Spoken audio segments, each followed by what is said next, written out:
Halo bro, selamat datang di channel saya, Dery Gunawan. Pada kesempatan kali ini saya akan share tentang video kendala-kendala apa yang dihadapi pada saat awal mula pertama buka konter pulsa. Nah, jadi ada beberapa kendala atau yang harus diwaspadai pada saat kita pertama buka usaha konter pulsa. Nah, baik sebelum membahas, bagi kalian yang mengikuti channel ini, jika tidak ingin ketinggalan dan mendapatkan informasi-informasi terbaru di channel ini, jangan lupa subscribe ya. Baik, oke, kita langsung aja ke pembahasan. Jadi ada beberapa hal yang harus kita ketahui atau kita waspadai dari kendala-kendala apa yang dihadapi pada saat pertama kita buka usaha konter. Nah, apa saja itu? Jadi ini menurut pendapat saya dan sesuai rangkuman saya, sesuai pengalaman yang saya dapat. Jadi memang dalam usaha konter itu ada, kalau awal-awal itu banyak kendalanya, jadi tidak mudah juga ya. Jadi pasti selalu ada kendala atau halangan atau hambatan atau hal-hal yang harus diwaspadai. Nah, apa saja itu? Jadi yang pertama, kendala itu yaitu ketika kita dalam pengisian pulsa. Nah, dalam pengisian pulsa itu kadang suka ada gangguan operator, gangguan provider. Nah, di situ salah satu kendala yang harus kita waspadai. Nah, jadi solusinya apa ini? Jadi solusinya ketika terjadi gangguan ketika isi pulsa nih, konsumen ternyata gangguan, pasti pulsanya kan pending atau apa. Solusinya kita bisa menghubungi, kalau menggunakan multi mungkin awal mulanya kita menghubungi penyedia layanan. Nah, kita akan tahu jawabannya seperti apa, bisa dibantu. Tapi kalau misalnya penyedia layanan sudah memberikan info ternyata sukses atau apa atau gangguan, nah berarti kita harus menyampaikan ke konsumen bahwa mengasih penjelasan kalau pengisian itu sedang mengalami gangguan seperti itu. Dan solusinya, atau kita bisa solusinya menghubungi CS dari provider tersebut. Misalnya kita isi Telkomsel, nah kita bisa menghubungi CS dari Telkomsel, bisa via telepon, bisa via sosial media, Twitter, itu bisa ya, mungkin itu cepat kok tanggapannya. Oke, yang kedua itu ada kendala voucher kosong. Mungkin ada kayak perdana kosong, kan sekarang ada voucher kosong, ada KPK. Nah, itu juga mungkin biasanya suka ada kelewat mungkin dari sales atau apa. Saya juga kadang sering mengalami ini pas diisi nih sama konsumen, oh iya ini nggak masuk, pas saya cek di scan pakai chip, oh iya ini terlewat gitu. Kalau saya kan suka beli matengan, kadang suka nggak ngecek lagi, jadi pas begitu ada konsumen, oh ini ada vouchernya nggak masuk, suka balik lagi. Ya udah, saya scan aja pakai chip. Tapi kalau tidak punya chip misalnya, bisa yang seperti pertama tadi, kita bisa menghubungi via CS, menanyakan tentang status voucher atau perdana yang kita jual kepada konsumen. Nah, seperti itu.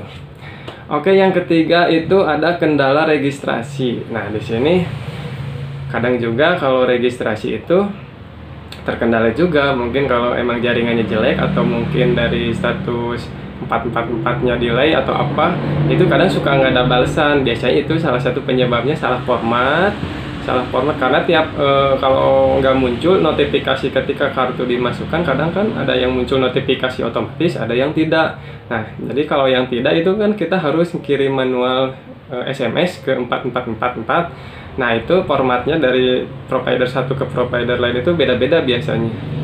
Jadi itu yang harus dicermati atau diketahui juga gitu. Kalau kendala registrasi bisa diakibatkan oleh salah format gitu, atau mungkin emang perdananya masih kosong, mungkin karena sekarang kan sistemnya injek ya, jadi ada perdana kosong. Nah, kita harus waspada juga, mungkin perdananya belum diinjek gitu. Oke, yang selanjutnya ada kendala modus konsumen. Nah, di sini kenapa ada, jadi suka ada aja ya kalau konsumen misalnya isi pulsa dan ternyata masuk gitu. Nah, ini gimana nih, padahal saldo kita sudah terpotong gitu. Jadi itu saya sebut kadang modus, biasanya ya modus konsumen pasti ada ya pas pada awal-awal itu harus diwaspadai. Jadi suka ada, oh bang misalnya ini saya isi pulsa, oke, sudah ditembak, saldo kita udah terpotong, sudah jelas laporannya ada, tapi dia ngakunya belum masuk. Nah itu yang harus diwaspadai juga. Jadi kita di situ harus punya mental yang kuat. Solusinya jika ada seperti itu, kita bisa cek ke CS juga gitu, atau telepon ke CS pusat bantuan dari operator tersebut dan jelaskan baik-baik kepada konsumen. Nah, seperti itu. Selanjutnya ada di sini kendala kembalian uang. Jadi kita sebagai awal-awal buka usaha counter itu kadang kalau kita nggak siap gitu, kita nggak nyediain kembalian. Jadi ketika ada konsumen uangnya besar 100.000, 50.000, misalnya beli voucher yang 10.000, kan bingung tuh kalau nggak ada kembalian, kita harus ke sana kemari. Sehingga konsumen harus nunggu, atau ya bingung kalau misalnya jaraknya jauh ke warung gitu, harus nuker dulu kan repot. Nah di situ salah satu kendala juga yang harus diperhatikan. Jadi solusinya harus selalu sedia penukaran buat receh tersebut gitu. Jadi harus menyediakan cadangan buat receh-receh buat kembalian konsumen jika uangnya besar-besar. Oke. Selanjutnya ada kendala konsumen kasbon. Nah di sini masih tersebut lagi ya, konsumen kasbon itu adalah salah satu dari kendala yang dihadapi awal-awal pertama buka counter pulsa. Bahkan mungkin sampai yang udah lama juga pasti ada aja ya kendala kalau konsumen kasbon. Nah itu harus perlu diwaspadai. Oke. Solusinya ya kita bisa menolak secara halus atau sopan, atau berani berkata tidak. Itu tergantung tergantung kitanya gitu, bisa apa meyakinkan konsumen seperti apa gitu. Sebisa-bisanya kita aja lah gitu. Oke, selanjutnya ada kendala salah isi nomor. Nah di sini harus hati-hati, baik mau isi pulsa atau isi kuota yang secara elektrik.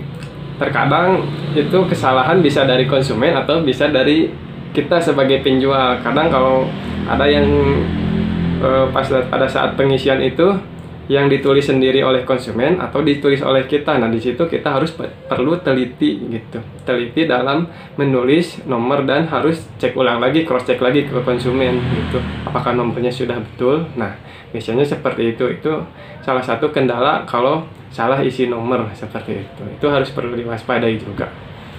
Oke, yang selanjutnya yang ada kendala sales bodong. Nah di sini ada kendala sales bodong atau sales uka-uka. Biasanya kalau ada counter, ada etalasenya, biasa suka didatangi sales. Nah atau sales apa ya namanya? Ya sales yang suka nawarin perdana semua dari provider gitu, atau voucher-voucher yang dari provider. Nah kalau kita tidak waspada, tidak hati-hati, itu pernah juga ya kejadian gitu, ada nawarin jadi voucher blank tapi belum diaktifasi, atau perdana yang belum diaktifasi gitu. Jadi dijual dengan seharga yang sudah diaktifasi. Nah itu yang berbahaya. Jadi kita harus hati-hati juga memilih dalam sales. Lebih baik datang ke distributor atau ke grosir yang ada tempatnya, mungkin seperti itu. Jadi kalau ada apa-apa kita bisa komplain gitu ke yang bersangkutan. Oke, mungkin cukup segitu aja yang bisa saya sampaikan, yang saya rangkum dalam yang saya rangkum secara pendapat pribadi. Seperti itu tips-tips dari kendala-kendala yang perlu diketahui untuk awal mula buka counter pulsa. Baik, jika ada pertanyaan atau yang kurang jelas mohon dimaklum, dan silahkan komen aja, nanti akan saya bantu jawab sebisanya. Baik, demikian saja untuk video kali ini. Akhir kata, salam beraktivitas, salam berjuang, tetap semangat, jangan lupa jaga kesehatan. Oke? Terima kasih telah menyaksikan, sampai jumpa di video saya selanjutnya. Oke, bye-bye.